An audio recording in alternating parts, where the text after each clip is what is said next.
Well, Chris, the next one you're going to see doesn't look like Marie Robb. We have the other half. There's the other half. Chris Robb, her husband, will explain why Marie isn't here. Hi, I'm Mr. Marie. Marie can't be here today. She actually ran up to Philadelphia for a baby shower. First time she's seen her family in a year and a half after the pandemic. So she was going nuts here the other day. Well, this storm is coming. I'm not going to go with this storm is going to come here. So once it started veering east, it's like, no, you're getting on the plane. You're going up to Philly tomorrow. So she gives you her best. Marie was here during night. With the judge talking about evacuation. One of the things that Marie's committed to is being here, being part of that hurricane response, making sure that we're doing absolutely everything to get you back onto the island after the storm, and make sure that there's actually adequate response here in the city. So she'll be able to tell you a lot more. Let me give you her cell phone number. That number is 409-256-4518. Feel free to call her, text her, and her cell phone or her email is marie@marierobb.com. That's Rob with 2 B's. Thank you very much. You're still not as good looking as her, Chris, but thanks for coming up here. Appreciate it. I didn't see if Brian is here. Brian's not here. Brian Maxwell? No. Okay, we'll go on.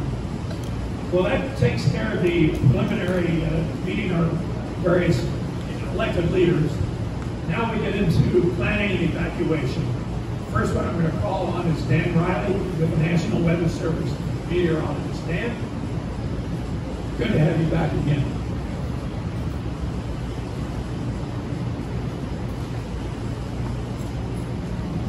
Thank you. Great to be here with you, and it feels like a very comfortable day. I mean, a lot of times at this event it's so humid, but what a wonderful day it is. Also, it's wonderful because Claudette is not headed our way. It's headed away from us, right? So we have beautiful, beautiful weather. The forecast this year, everybody wants to know. NOAA's forecast is for above average for the Atlantic. Will Texas get hit? We don't really know. We can't predict where the storms are going to go ahead of the season. But we've already had 3. We've got Claudette now moving away right now near the Louisiana-Mississippi border and getting on out. Forecast is for 13 to 20 named storms. That includes hurricanes and tropical storms. The average is 14, and 6 to 10 hurricanes, the average is 7. Last year, there were 30 named storms, and a couple of those came pretty close to us, didn't they? Laura and Zeta especially. Laura was probably the most frightening. That was a Category 4 hurricane that decided to curl into Louisiana near the Texas border. That's too close for comfort. And of course, we get impacts even from storms that don't hit us directly. We had some high water, we had some high surf, and that's what we get with hurricanes tracking over the Gulf. So even if we don't get a direct impact, we're going to see some high water from storm surge and some high surf. And so we were fortunate, though, to get sort of glancing blows from both of those. How many of you all were here for Ike in 2008? So this seems to be mostly the Ike side of the room, and so you know what storm surge can do. Ike was not the worst case scenario. Had Ike come in a little bit further down the coast, say down near St. Louis, we would have had even more surge. But you all know what surge is about. We get these big surge events. Maybe a 1 in 25 chance any given year of seeing that. And as was already alluded to, the best course of action is just to get out of harm's way, leave a little bit early, and then come back after when it's safe to do so. One thing I want to point out, and those that were here for Ike know this already, water comes up early. It comes up prior to the winds arriving. Maybe leads that by 24 to 36 hours. We had some great people here on Galveston and the West End that were going to leave Friday morning with the storm coming in late Friday night, too late. The water was too high, couldn't get out on the roads. So leave early if it's necessary, and then come back after and protect yourself.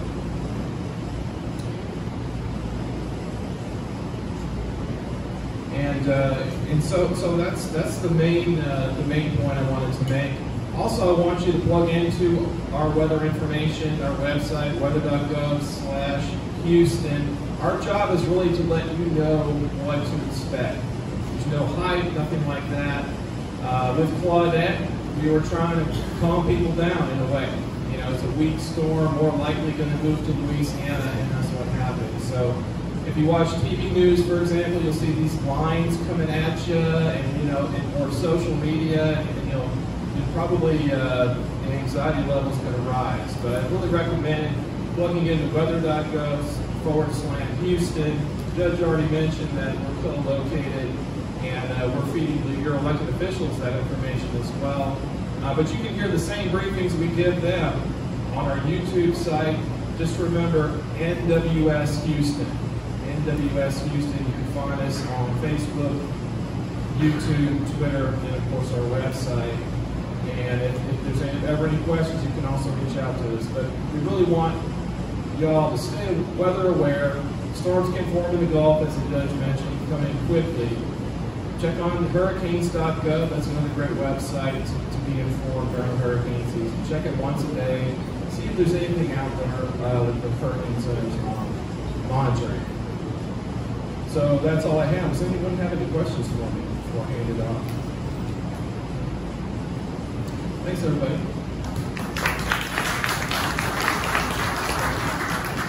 Thanks, Dan. Always glad to have you here.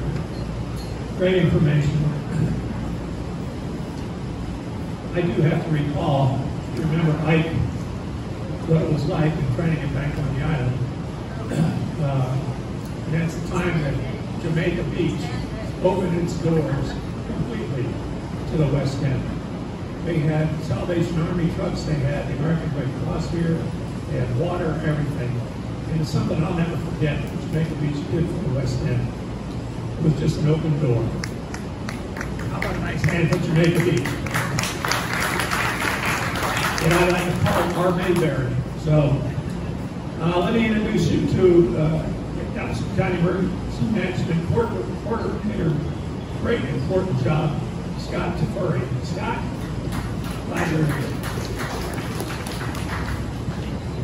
Thank you. Scott Tafuri, the Emergency Manager for Galveston County. First, I'd like to thank the Mayor for having us here today.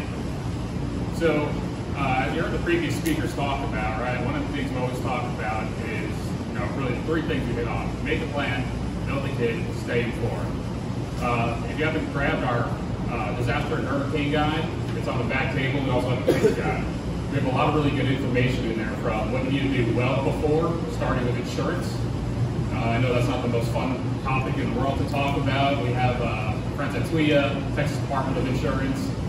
It's not the most fun, right, but it protects your assets, and that's really the first thing, the first stop to get ready for hurricane season. And then when we start talking about working with the city, National Weather Service, the different jurisdictions, the region, on preparing for hurricane season, what is your plan? When we talk about evacuation, if it's a voluntary evacuation or a mandatory evacuation, where are you going to go? One thing I like to joke about, right? You may go with family somewhere, north of Houston. Family's good for about 3 days, right? And then you start bumping heads. So, as Judge Henry said, right? Take that little vacation, for a couple of days. And then even after the storm, I know everyone wants to come back. What's the damage in my house? What's my property look like? Want to get in there, start assessing the damage and making those repairs. But one of those first steps, if the utilities aren't back on, I know how much everybody in the region enjoyed not having power during the winter storm for a week, and how fun that was. Now just think the complete opposite. It's 110 degrees out. You have no power, no AC. you may want to stay where you are for a couple days until some of those utility services come back online and make life a little bit more comfortable. And then also talking with your insurance companies, what are they requiring of you before you start doing any repairs to your house? Do they want to come out and do an assessment? Do they want you to send pictures? What does that look like? So having those conversations beforehand so you know what you need to do for your insurance company is important.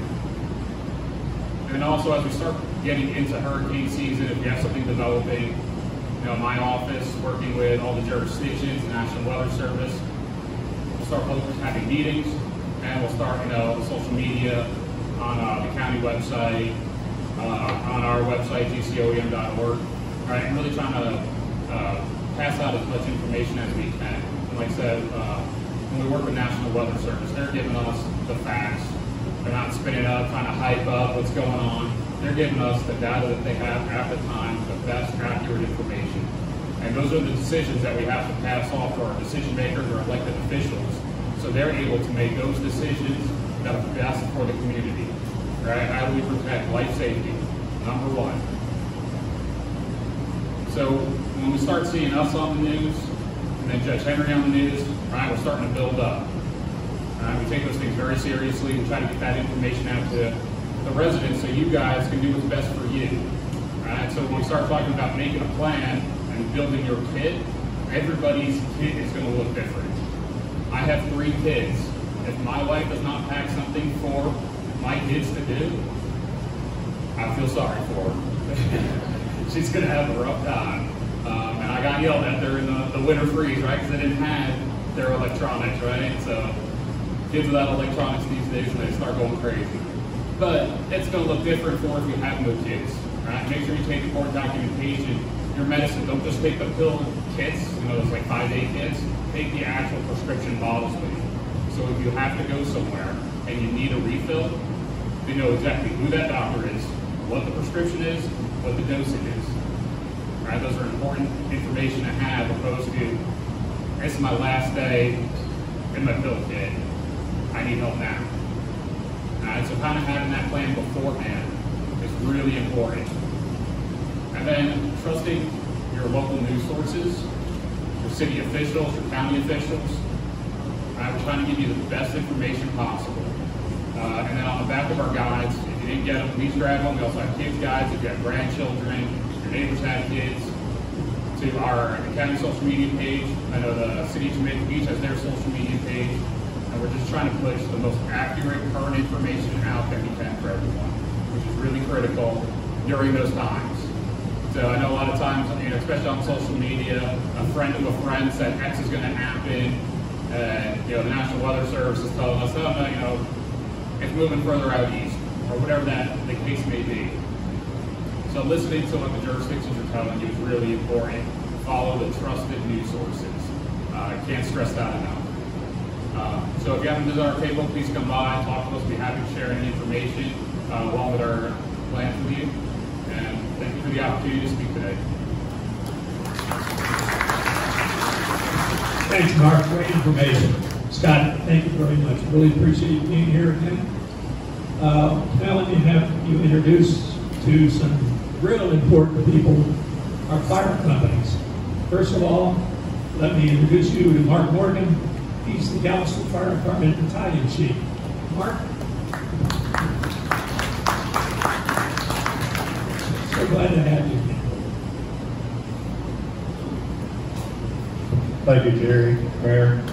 Good morning, everyone. I want to thank you for allowing me to be here today to speak about emergency management planning.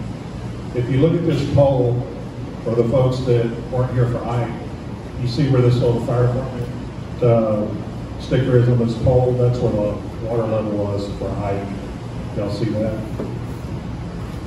We'll get the mayor to point that out. That's the water level here.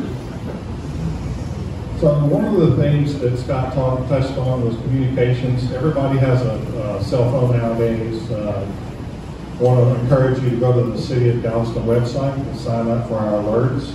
We have a mass communication system, notification system to allow you to get alerts from us. So if we offer a mandatory evacuation or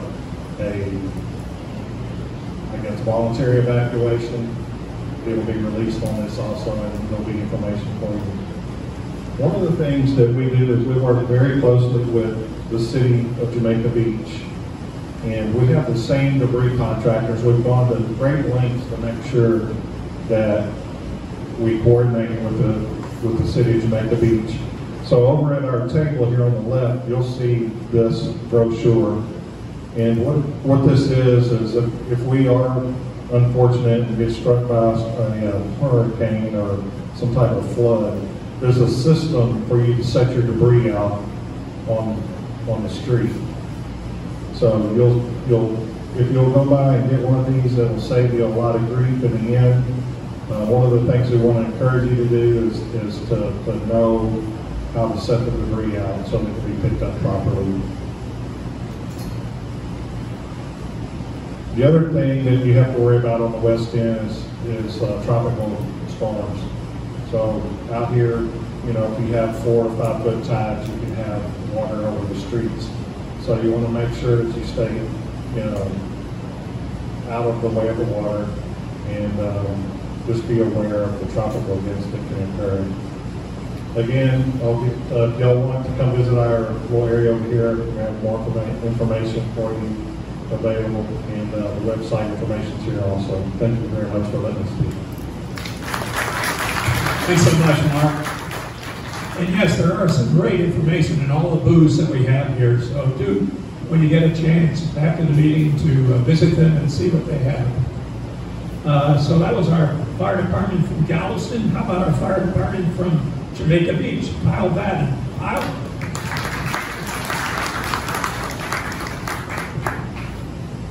Good morning. As Mark said, the water level here at the station was that line, about 6 feet. Back in the back of the neighborhood, it was probably another 1.5 feet. To put it into perspective, what Dan said, if we had gotten the surge they got in Crystal Beach, add 12 feet to that. That's what you're looking at if we had gotten the surge that they got. That's a category 4. Category 5 could have been much higher. So when we say evacuate, we're saying you need to get out. Even houses on piers aren't going to be what you need to get out of the surge. A couple of facts you need to know about. At 35-mile-an-hour sustained winds, we can no longer use our aerial apparatus. They just can't, they'll fall over. At 45 miles an hour sustained winds, our high-profile vehicles can't be run because the wind can actually blow them off the roads. So in a category 3 to 4, you'll see that we will evacuate the fire department down in Moody Gardens. We'll still respond to calls as long as we're able, but we do have an elongated response time because we're in Moody Gardens, because we're trying to protect those apparatus.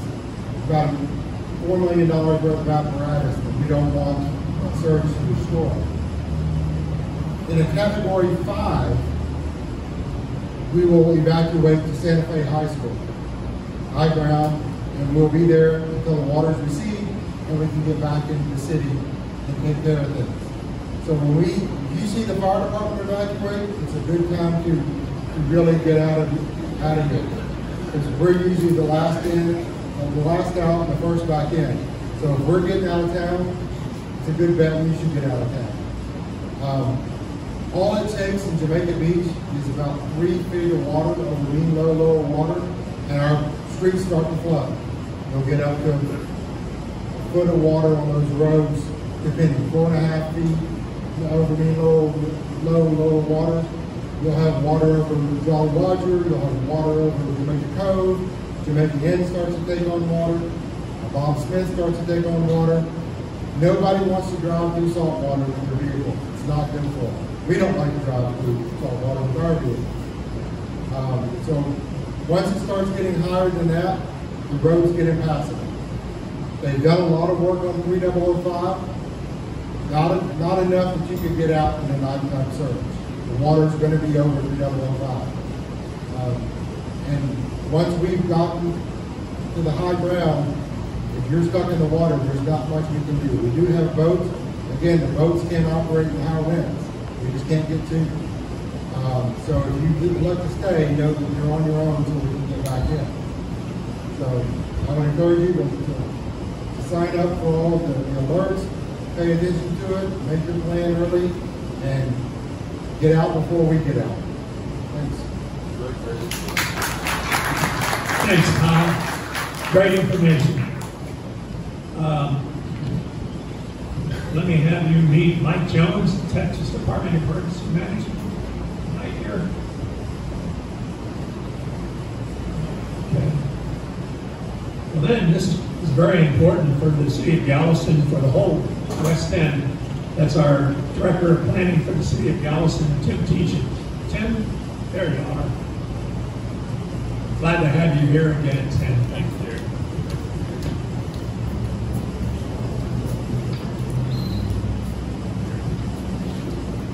Good morning. The best part of coming out here in the morning, well, there's plenty of good parts of this, but I get to come to work in flip-flops and shorts. That's a rarity, so I love that and appreciate that.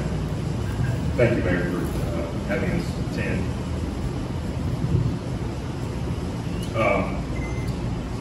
I'm here to talk to you today about damage assessment and recovery. That's one of the phases that the city is responsible for in sort of the regulatory environment that FEMA sort of requires us to go through and manage in our floodplain ordinances. And so you as a business or homeowner, should know about certain aspects of that damage assessment and what it involves in terms of some of the regulatory things. We start moving in right after the storm moves through with the preliminary windshield assessment. And we get what we come up with in real short-term, quick, general terms.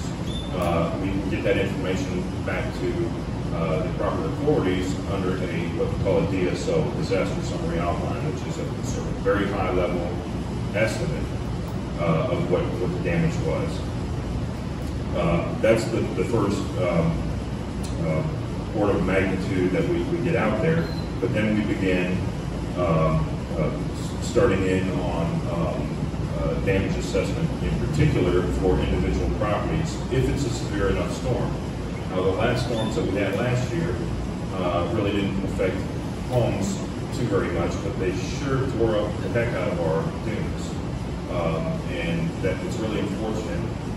There's a cost to that, and a cost to replace that as well. But really I'm kind of focusing more at this point on your structures. So what we do in those substantial damage reviews is much more detailed and micro-focused in assessing the specific conditions of individual properties. And it uses what they call an SDE program of FEMA, Substantial Damage Estimating Program. It just plugs numbers in to get formulas for if you obtain a certain amount of damage. And why do we do this?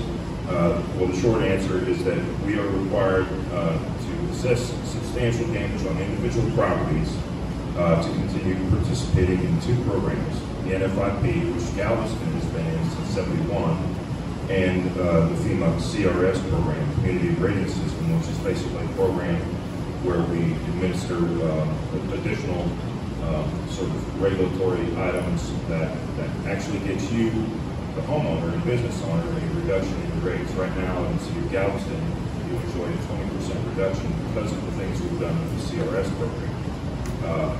We're hoping to even improve that further this year. But that being said, depending on the severity of a hurricane, just to manage expectations a little bit, not all areas of town will be damaged, and not all buildings will be damaged. But for those that are, that we know are, we have to basically ascertain if it received 50% of pre-storm value to the home in damage. And if so, then under those laws that are sort of a bummer for all of us, but they're necessary for us to receive this funding, is you have to elevate the home to the base flood elevation, or in certain cases, maybe even more than that. The ordinance has criteria for what happens when you do exceed that 50%. The bottom line is, in order for us to issue a permit to repair structures. They must be elevated if you receive that level of damage. And then also, because we participate in those two programs, if you are required to elevate, you also become eligible for ICC, Increased Cost of Compliance Program, which helps sort of fund some of that elevation. I'm sure some of the insurance folks can tell you more about that.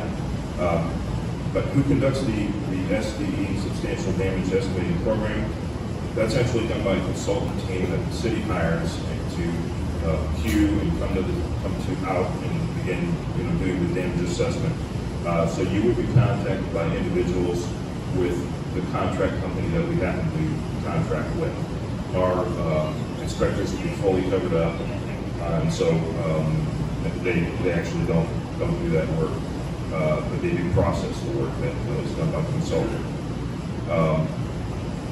Some caution here. When the aftermath of this disaster is in full swing, it may appear that we're taking too long to let you begin repairs. It's not our intention, but we have to conduct that SDE process, and it is time consuming. It may look like we're splitting hairs by getting so specific, but again, we have to evaluate that damage as a ratio of pre-storm structural value. It also may look like we might be inequitable between other properties, but remember that different structures have different values and different levels of damage. So all those sort of impact what that final determination is. And there's a process also for if you disagree with some of those 50% numbers, you have an appeal process. What can you do after the storm and prior to our SDE analysis? Obviously, minor work that keeps the structure from being damaged further. We want you to, air it out, open it up, take out sheetrock that's damaged and things like that. We do not suggest that you do any work that otherwise requires a permit, electrical, things like that might be dangerous, because we're really trying to ensure that that's done safely so that no one gets hurt. And as you may recall, we had new floodplain maps on the island here that came into effect a couple of years ago. Some saw base flood elevation reductions, and others saw increases. And it was a little bit puzzling how it all turned out with those maps, but it is what it is. And so the NFIP provides certain, insurance issues for property owners, grandfathering sort of issues. If you have a flood insurance policy in effect when the new floodplain maps become effective, then maintain that coverage.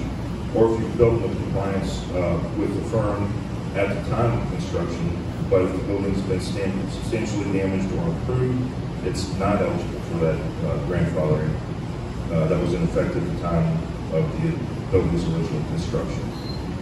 So there's just some of those rules that that sort of you need to know about. It's a very fine and applying and satisfying the rules of FEMA mandates, and then us sort of getting what we can to help you recover individually as soon as possible. But we would not be able to receive those federal funds if we didn't participate in these programs, which have those regulatory strings. So anyhow, with as high as they are, they need to be higher if we didn't participate in this program. So with that, I guess I'm done, and appreciate the opportunity to talk to you. Are there any questions at all for Tim? He had a lot of great information, and if you're interested in receiving some of that information from me, let me know and I'll get a hold of Tim. Okay, let's move on. Now we go down to the recovery and lessons learned from the hurricane. And the first person is Tara Whittle, who is handles from GLO. They handle all of our beaches and a lot of information going into bays. Always delighted to have a General Land Office here. Tara, welcome back again. Thank you so much, Jerry. Good morning, y'all. It's been a couple of years since I've been here. I think I recognize a few faces. It's good to be back. I'm Tara Whittle. I'm a coastal biologist from the Texas General Land Office, and I'm actually just up the coast at the LaPorte Field office. I am the lead debris removal coordinator for the Upper Coast, and I work closely with our debris removal manager, Renee Garcia, and he's actually based down in Corpus. And I'm here to talk about what the GLO does before, during, and after a storm. So as we all may know, the GLO is the oldest state agency in Texas. We're also one of the lead state agencies that handles FEMA reimbursement after a declared emergency, and we manage multiple disaster recovery programs. Now, before hurricane season even begins, the GLO is in full preparation.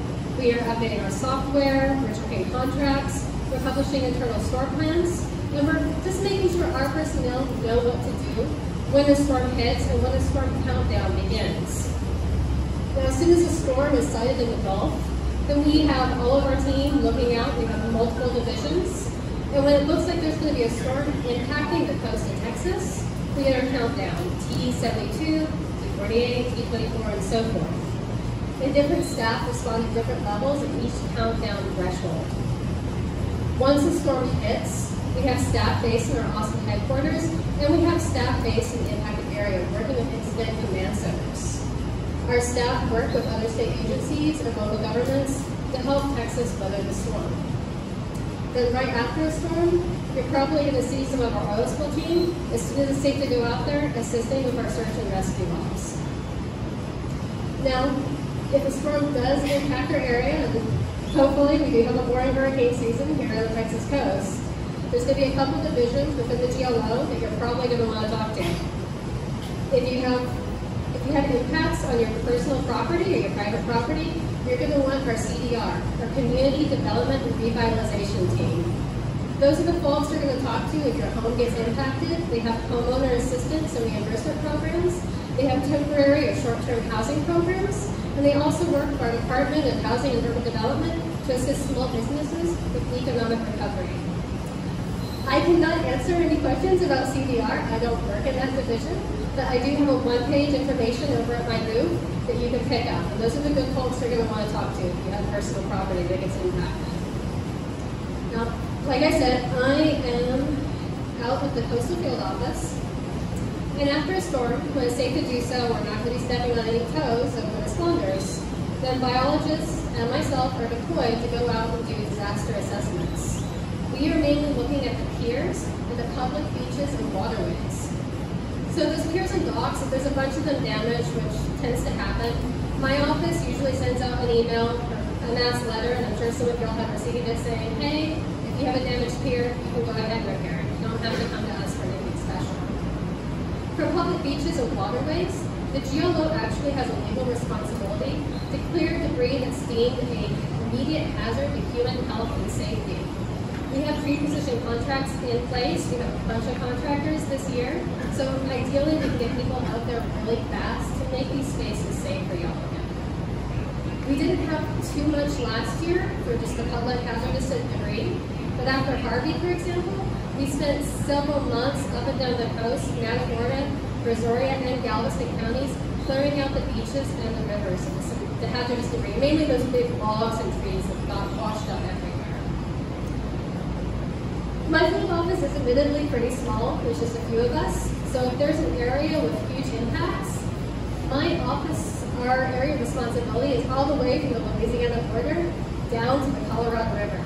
So if there's a big storm, it can take us several weeks to finish that scope of impact. So something y'all can do to help us, as soon as a storm actually looks like it's going to hit the coast, my agency updates our website, glo.texas.gov, to be a landing page. And there's a multitude of links to different resources, including CDR, but one of those links is a public forum where y'all can take pictures of debris or hazards and actually report that to us with the coordinates and any comments. If it's in our area, they'll get reported to our office, and then someone will always follow up, probably myself, checking and seeing what's going on. I highly recommend doing this just because this is y'all's home. You're going to get out there before we do, and you're going to be able to really understand how much of a hazard this is. So I highly suggest, and I have to emphasize though, this is just for areas of those public lands. So the beaches, the waterways, if it's private property, it's going to be something separate, and I'm not sure what the plan is this year. I believe CDR and TDEM will be probably doing an announcement or an explanation on that. This is just for the public hazards, however. I don't have much else. Just in closing, I would say, like you, I live on the beach. I'm a little further north, but my house is just a couple blocks from Galveston Bay. We all know the price of this beach life is it's hurricane season. But with preparation and a little savvy, we can all get through it. And the GLO and myself will be with you all the way. Thanks for having me. Oh, it's great having you. Thanks again for coming. Let me go back up. The Texas Department of Emergency Management District Coordinator, Mike Jones, came in. Mike, you want to come on up?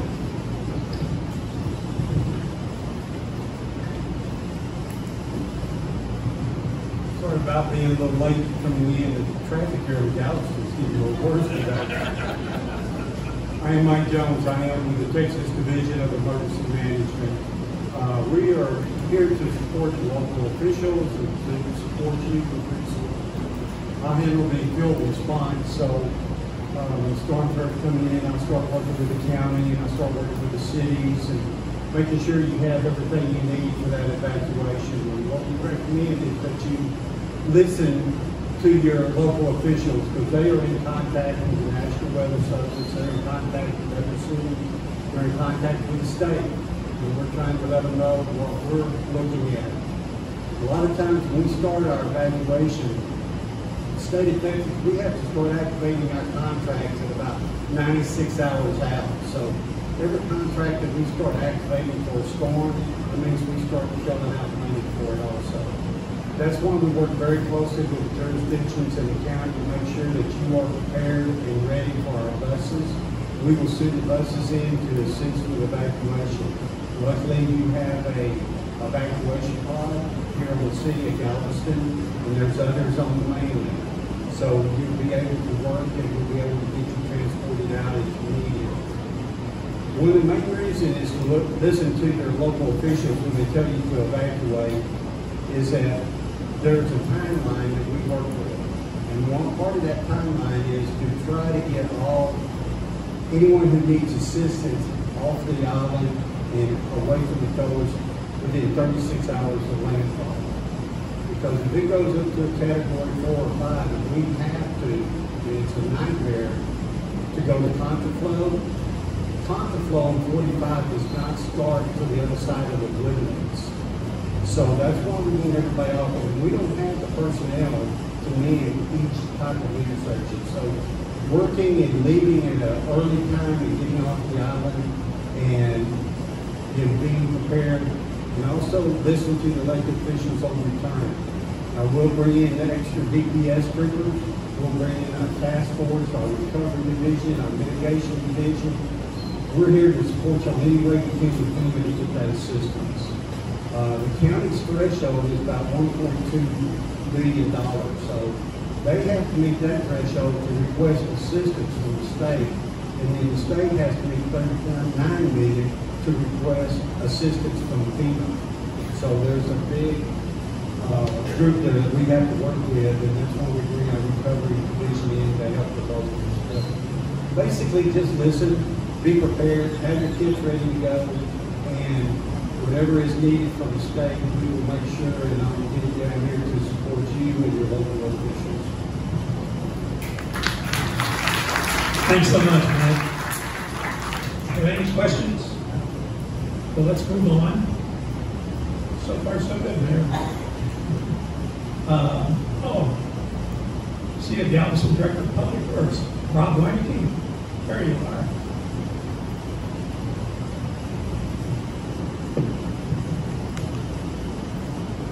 Rob is from Sedona, Arizona, where they have big, beautiful beaches.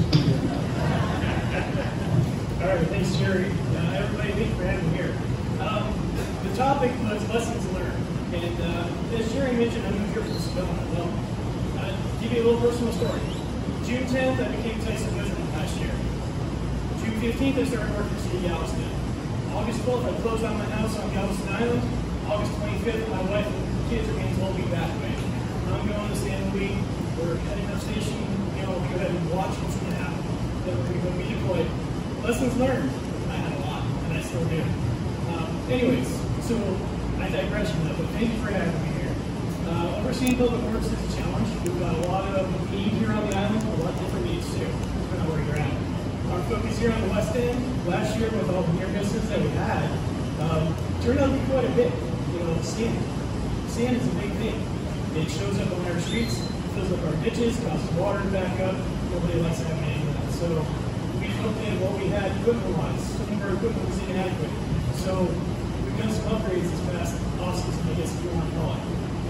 We upgraded some of our hydraulics so we can go ahead and do some better things where we're not having to take sand off-site, sift it, put it back. We can sift it right on site, put it back close to the beach. So that's a huge improvement. We also have some other needs. We brought in another trash pump into our arsenal so we can go ahead and actually evacuate water from some subdivisions, because in areas around the beach, it's all water just sits there. Sunny Beach, you got the same thing, but in Pirate Beach or Space Granite, we have different issues. So again, it's a multitude of different things that I have to worry about. So our big focus is to go ahead and make sure that we can find out what happens after that storm. We need to see what the damage is, make it safe, so we can get you guys back home. And we started already on preparing. This past week with the Claudette that ended up coming through, we were talking about this last Friday, what the earliest, and we're starting to go and plan for, okay, what resources are available, what do we need? We need to go ahead and move back and forth, shift the employees from one division to another. We have that ability, we will use that if it's possible or if it's needed. Basically what I'm saying is we're here, we're ready, and we hope we don't have to after that. Yeah? I'm so glad to have you guys. Thanks for all you do. You're great at it. Well, here's somebody who doesn't need any introduction. You read about him every Friday in the Galveston Daily News. He's a miracle worker. He's the chief of the lifeguards for the Galveston Park Board of Trustees. It's Peter Davis. Peter. He saved a lot of lives, let me tell you. It's brutal. That was a heck of an introduction from my hero here, Jerry. Thanks. Hey, it's great to be here. I'll be real short. I just wanted to take my short time to talk a little bit about the group that pre-storm does sort of the heavy lifting of getting out there and helping people get to safety before the storm hits. And that would be the Galveston Marine Response Group, which Beach Patrol's a member, as is the Fire Department, Police Department, Marine Division, Sheriff's Department, Marine Division, and of course, Jamaica Beach Fire and Rescue. And I did want to give a special shout out to Jamaica Beach Fire and Rescue because they do way more than community perspective. And Chief Pie, wherever you are, we really appreciate everything you guys do. And it's not just pre-storm or during storm that these guys are doing this, but it works on any water-related emergency that's big enough to involve multiple agencies, which if you've seen the crowds, I'm sure you have, this is basically every day we're all out there. And a lot of the nights, we've got all of our groups out there working together. And it's, from someone who's been here in this role a lot of years, it's really cool for me to see since Hurricane Ike, how we all work together. It used to be we were kind of butting heads a little bit, but I mean, it really is a team, and I think it's something Galveston to be proud of. It's more efficient, and it's just a lot better for the community to have this kind of support. So thank you guys and all the different groups, but particularly Jamaica Beach, for doing that. And I'm going to finish with something that Chief Kyle was saying, and that is for hurricanes, leave early and leave often. Leave early, leave often, and do what my family does, which is basically plan on visiting friends in the hill country 2 or 3 times a year, build it into your budgets, and then be out before everybody else, so we don't have to worry about it. So thank you guys for giving us the opportunity to be in here and do this. Thank you, Jerry. Thank you, Peter. Thank you for all you and your group does for our beaches. Okay, now our electrical people. You got to know about your power when we get through a hurricane. Let me have Noah Hunter and Curtis Newberry. Come on.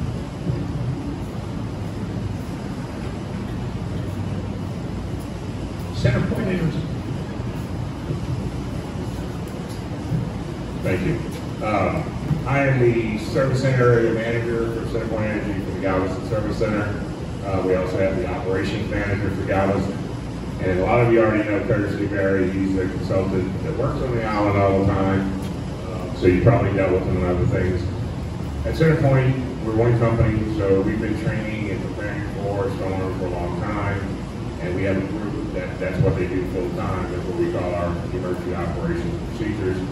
So they've been tweaking that throughout the years, and it never stops. We just recently in May, or early June, had our company-wide emergency operations drill, and when we do that, it's all hands on deck, gas hands, people from the tower, secretaries, attorneys, mechanics, everybody's on deck. And I'm on the side that will be the damage assessment side. Curtis Newberry is one of the patrol leaders. I think he's local here in the Galveston area, probably on the mainland initially. I also have the South Houston Service Center, so I'll be coordinating with them.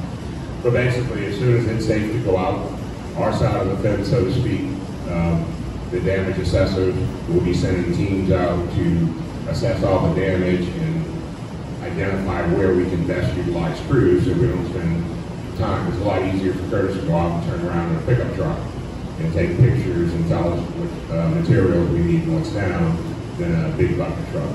So that helps us utilize the operations manpower and equipment much more efficient. So that'll be mine and Curtis' side of it, is supporting operations and making them more efficient by identifying the problem areas and the materials. We'll also be communicating with the city officials. I've been communicating with all the city officials on the island of Galveston and also the mainland since 2016. We also have some groups that are going to embed with Galveston County OEM. So we'll actually have personnel sitting there with them at their meetings and at their location to help facilitate communications. With that being said, I'll turn it over to Russell Ladd, our operations manager. He's the one that actually gets all the work done. Thank you. As Noel said, I'm the one responsible for getting the lights back on here on the island.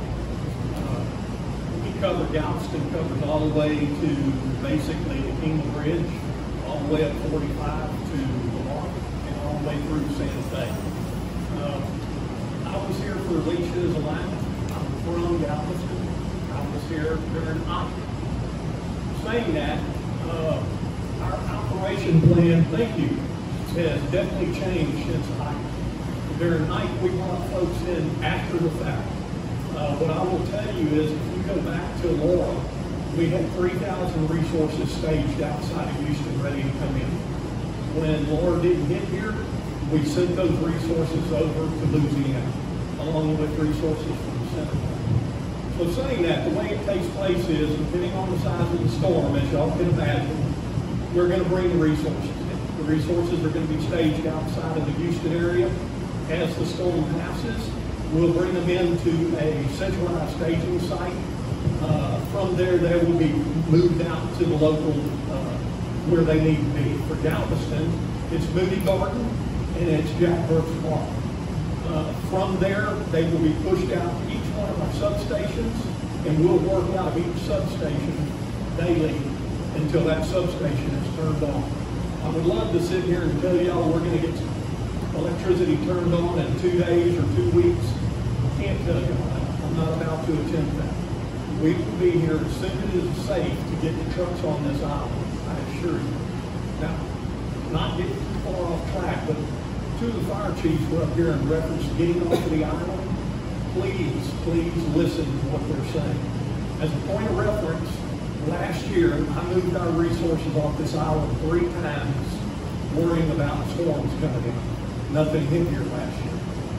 We were prepared to get off the island yesterday. So our office is on 27, a couple of blocks north of Broadway on 27. If there's no trucks there, we've gotten off the island. It's time to go.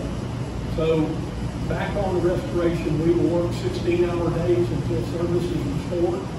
We're obviously going to work from where we can get to out.